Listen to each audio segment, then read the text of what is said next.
Professor, em primeiro lugar, sou muito grata. É sempre uma grande honra o seu contato. E para introduzir a nossa conversa hoje, algumas pesquisas realizadas nos últimos 7 anos em equipes corporativas americanas, envolvendo também professores da Harvard, constataram que a familiaridade da equipe, ou seja, a quantidade de experiência que profissionais têm em trabalhar ou por trabalhar uns com os outros, influencia positivamente o desempenho. Por se conhecerem tão bem, os processos tornam-se mais dinâmicos. As trocas de olhares, conhecer forças, fraquezas, a confiança técnica e emocional aceleram os resultados em geral. E um outro estudo mostra que 73% dos acidentes na aviação comercial ocorrem no primeiro dia em que uma tripulação está voando junto. Outro estudo descobriu que equipes fadigadas, mas que seus membros se conhecem, cometem cerca de 50% menos erros que uma equipe descansada formada por desconhecidos. E para a nossa troca, como é para um líder ter a capacidade de formar e de sustentar equipes de alto padrão unidas por anos? Pode falar? Pode. Não, na realidade, eu acho que o sentido de equipe, que é o que você está falando, pressupõe você primeiro valorizar o outro e ter ao seu lado pessoas que você dê tanta importância como eles dariam a você. A maior parte das pessoas não valoriza muito o outro. Então, você valorizando, você tem pessoas que, no caso cirúrgico, eu sempre procurei ter um time em que aqueles que me auxiliassem fossem tão bons ou melhores do que eu. Ou então eu teria pessoas que pudessem dar àquele paciente uma complementação do que eu estaria fazendo. Isso faz o quê? Com que várias etapas do tempo cirúrgico, que não são etapas de decisão, e sim etapas técnicas puras, você não precisa estar executando. Estão executando tão bem ou melhor que você. Essa é a prerrogativa. Mas para fazer isso, tem que haver uma harmonia no grupo. Agora, essa harmonia pressupõe muito sacrifício do que lidera. Sacrifício em relação também ao temperamento de cada um. Você tem que engolir, no ponto aqui, muitos, como se diz aqui, você diz abacaxi, você tem que engolir muitas coisas, porque, na realidade, você tem que ter uma tolerância muito grande, desde que essa tolerância não se estenda à parte ética e técnica. Agora, na parte individual, pessoas têm, às vezes, formas de pensar, ideias, então você não precisa de se imiscuir na parte íntima de cada um.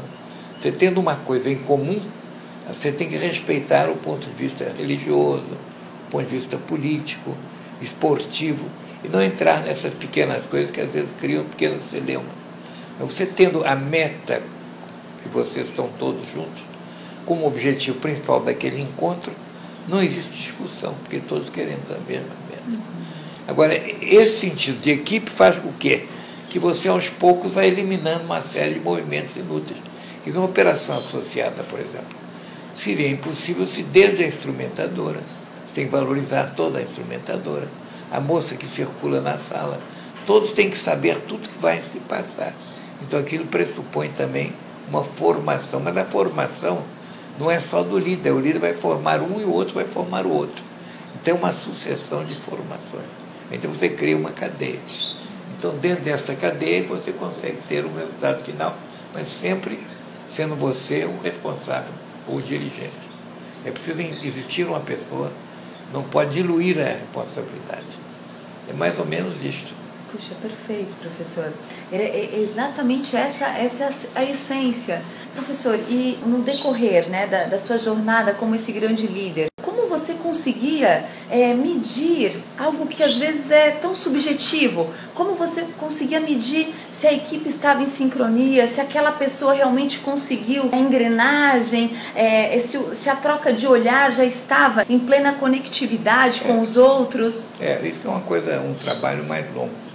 Porque eu acho que a proporção que nós vamos convivendo, nós vamos sendo observados, mas observamos também. E tem pessoas que não são passíveis de serem influenciadas no sentido que você acha melhor. Então é evidente que tem cisões nessa parte de equipe. Tem momentos em que você tem que uma determinada pessoa que estava em harmonia não se sente, por algum motivo, integrada. Ou você não sente que ela esteja integrada. Então é importante que ela tenha coragem de sair, ou você tenha coragem de dispensá-la. De um modo geral, é mais difícil a gente ter a coragem de dispensá-la. A gente fica algum tempo, às vezes, com alguma pessoa, mas chega um momento que tem que ter a coragem. Certo. Agora, é um momento que em toda convivência tem momentos que você tem que traduzir. Porque na convivência cirúrgica, que é que eu tenho mais experiência pessoal, é uma convivência que tem que ser agradável. Porque nós todos passamos o dia inteiro em torno daquele momento que já é tenso em si, que já traz uma responsabilidade, de modo que não tem que dar mais tensão. E antigamente, uma das coisas que eu notei é que os cirurgiões entravam com muito vedetismo, e dentro eram muito, assim, os que chamam na Itália o primário, ou então o professor, aquela coisa toda com muita autoridade. Então você tem que ter uma autoridade que não seja uma autoridade gritante, mas uma autoridade que emane da sua qualidade. E a única autoridade é a qualidade do que você faz, não existe outra, na verdade. De modo que quando você cria essa atmosfera, ela mesmo vai se equilibrando com algum desequilíbrio, mas a tendência é desequilibrar, e às vezes quando há um desequilíbrio é porque é um mau elemento no meio. Então é importante identificá-lo e saber o porquê, às vezes. Às vezes é culpa nossa também, pode ser.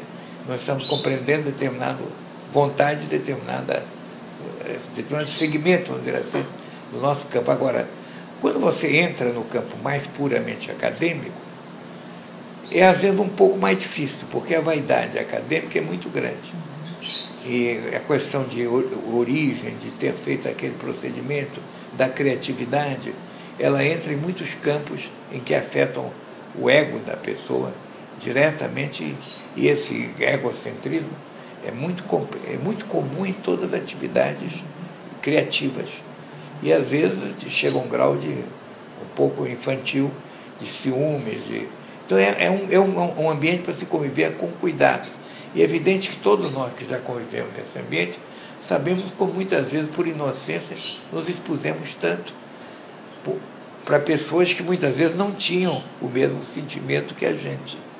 Mas é uma coisa que com o tempo a gente aprende a ser um pouco mais cuidadoso, né? Não demonstrar tanto a sua vitória, o seu prazer de ter conseguido alguma coisa. É muito importante. Esse é o lado mineiro dá esse lado um pouco. O mineiro, eu sempre disse, a gente nasceu entre as montanhas e sempre tem um pico maior, você nunca está se achando mais alto de todos. Já o homem da planície você tem aquele campo de frente, aquele mar interno, aquele dá satisfação de plenitude, quando na realidade você tem sempre um obstáculo adiante. Onde que eu acho que a modéstia é muito importante dentro desses campos todos. Professor, e sua experiência com diferenças culturais referente às idades, diferentes gerações trabalhando juntas? Uma coisa muito interessante, que é essa formação, sobretudo na parte do ensino, que são 3 anos, são 3 turmas. Agora nós temos a turma número 53, são mais de 50 anos. É impressionante. Há 2 anos atrás, talvez até 3, você falou que tem Criciúma tem 2, 3 anos, não é Criciúma, sempre é Joinville. Né? Mas nós tivemos a turma número 50 que convidou a primeira turma, para uma festa de formatura. Isso foi bonito. Mas e eles inclusive fizeram um gesto muito bonito, porque eles me entregaram, como fizeram, você lembra, passaram um filme de um que era um grande matemático, tem um momento que eles entregam o boné, aquela coisa. Eles fizeram aquela cerimônia muito bonita de entregar o bonézinho, assim. Foi muito bonito e muito, uma coisa mais parece, quando faz 50 anos, quando você vai dirigindo e convivendo com prazer e com as discrepâncias de cada um, e as nossas também, é evidente, e aquela tolerância mútua, parece que foi ontem, né? Parece que foi ontem. Agora, isto tudo pressupõe sempre acreditar no outro.